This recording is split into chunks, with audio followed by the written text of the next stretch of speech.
नमस्कार, बहुत स्वागत है आपका। वर्तमान समय में राहु मीन राशि में गोचर कर रहे हैं और ये 30 मई तक हैं। 30 मई के बाद कुंभ राशि में प्रवेश कर जाएंगे। राहु मीन राशि में है और यहाँ पर शनिदेव 29 मार्च को भी मीन राशि में आएंगे और राहु शनिदेव जब एक साथ होंगे तब पिशाच योग की उत्पत्ति होगी। अब ये जो पिशाच योग है, ये बनने के बाद आपकी लाइफ कितनी बदलेगी। सबसे पहले तो हम ये जानते हैं कि राहु का अंतिम चरण समय चल रहा है। अब वो 18 मई को कुंभ राशि में आने जा रहे हैं। हालांकि वो पूर्वा भाद्रपद नक्षत्र में 30 मई तक रहेंगे। तो सबसे पहली बात, मीन राशि में है, यानी जो 12वीं राशि है, यहीं पर बैठे हैं राहु और शनिदेव 29 मार्च को आएंगे। अब ये भाव है मोक्ष का, धर्म का।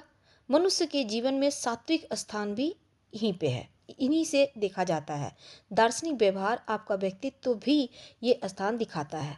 अगर आप स्वार्थवश कुछ गलतियां कर लेते हैं तब उस अशुभ प्रभाव को कम बृहस्पति ही करता है। अब देखिए, राहु पूर्वा भाद्रपद नक्षत्र यानी बृहस्पति के नक्षत्र में प्रवेश 16 मार्च को किए हैं और यहाँ पर वो 30 मई तक रहेंगे। लेकिन जब शनिदेव 29 मार्च को राहु के साथ आ जाएंगे तब पिशाच योग बनेगा। अब ये पिशाच योग जो है, लॉटरी, जुआ, सट्टा, शेयर मार्केट में अगर आप पैसा लगा रहे हैं, अगर आप फिल्म, मीडिया या किसी नशे के कारोबार से जुड़े हैं, दवाइयों के कारोबार से जुड़े हैं या फिर टेक्नोलॉजीज के क्षेत्र से जुड़े हैं, तब ऐसी स्थिति में आपको लाभ होने की संभावना दिखेगा या बन जाएगा। राहु स्वयं की इच्छाओं को तो बढ़ाता है और इच्छा को भड़काता भी है, आपको उन चीज़ों को प्राप्त करने की तरफ ले जाता है। और प्रशासनिक क्षेत्र से जुड़े हुए जो लोग हैं, राजनीतिक क्षेत्र से जुड़े हैं, उनके लिए भी ये योग बहुत महत्वपूर्ण हो जाता है। तो इसमें सबसे बड़ी बात होगी कि राहु का जो अशुभ प्रभाव है वो कम होगा, क्योंकि वो देवगुरु बृहस्पति के नक्षत्र में आ गए हैं और राहु खुद देवगुरु बृहस्पति की राशि में भी बैठे हैं। इसलिए अब अशुभ प्रभाव कम होकर शुभ प्रभाव आपको देंगे। दुखों की मुक्ति का ये वक्त कह सकते हैं। इसलिए पिशाच योग बन के भी ये योग भंग होता नजर आएगा, यानी उनका नकारात्मक प्रभाव थोड़ा कम पड़ेगा। मेष राशि वालों, आपके द्वादश भाव पर राहु चल रहे हैं और शनिदेव 29 मार्च को द्वादश भाव में आएंगे।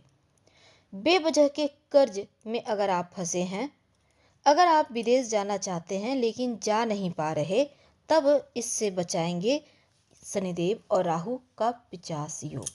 अब देखिए, वैवाहिक जीवन अगर मुश्किल में है, अगर आप चाह रहे हैं कि आपका वैवाहिक जीवन बढ़िया हो जाए, खुद का प्रॉपर्टी संपत्ति आप बनाना चाहते हैं, तो भी ये पिशाच योग आपकी हेल्प करेगा। यहाँ पर पिशाच योग भंग हो रहा है क्योंकि देवगुरु बृहस्पति की राशि में है राहु और देवगुरु बृहस्पति के नक्षत्र में भी बैठे हैं। तो पारिवारिक तौर पर भी समय अनुकूल है। अगर बीमारियों पर पैसा खर्च हो रहा था वो अब होना बंद होगा, यानी कि स्वास्थ्य की मुश्किलें समाप्त होंगी और सुधार भी होगा। शत्रु वगैरह दबे रहेंगे। ससुराल पक्ष से तालमेल बढ़िया होगा, उसमें सुधार होगा। खानदानी संपत्ति यानी कि पैतृक संपत्ति, प्रॉपर्टी का लाभ भी करवाएगा ये पिशाच योग।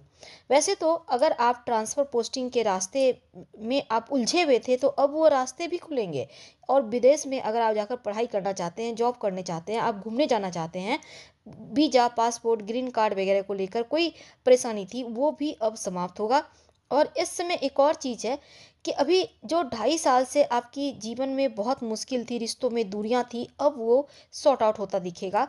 हालांकि अपनी आँखों का, अपने पैर का थोड़ा सा ख्याल रखें, बहुत हद तक इसमें भी सुधार होगा।